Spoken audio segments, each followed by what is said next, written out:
So where can you find the OBD port on a Renault Megane MK3? So on most cars, the OBD port is located under dash, the area around here. Sometimes it can be over here,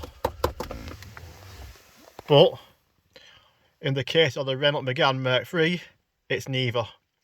Basically, Renault's put it at the front of the gear stick, and if you look down here, you will see it there. In your Renault Megane MK3, there might be a cover on there. Just unclip it and you'll see the OBD port. Thanks for watching, please like and subscribe.